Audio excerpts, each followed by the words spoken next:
Hey guys, welcome back to our channel. In this tech tutorial video, we're going to reveal to you how you can customize your site toolbar in your presentations and boards on Miro. So let us dive into this, guys. So here inside your presentation board, you'll see that customization or toolbar here to the left, and you can add various features and customization tools to that toolbar to access them directly. Like for example, templates, sticky notes with text, or text box toolbar, shapes and lines, the drawing tool, frames, and so on and so forth.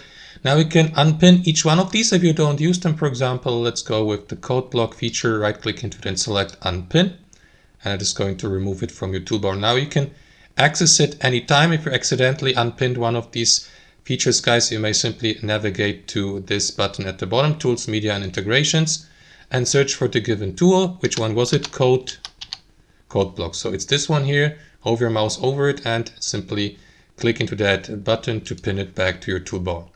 And you can do that, guys, with any other tool here within the Miro library, like for example, various formats, essentials, and so on and so forth, if you'd like to access these directly without looking for them here or searching for them within the library, guys.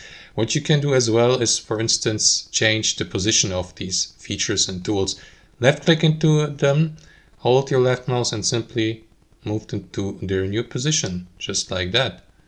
You can do that also with this one here, and so on and so forth. Now you can select, of course, the select tool here at the top, and that's basically the only one you can't remove or unpin. As you can see, if I try to move it to another position, the select tool, I won't be able to do this because you can't basically you can't do anything without the select tool. So it's basically the only one that is mandatory, some kind of here. So guys, that's how you customize your toolbar or sidebar here on Miro.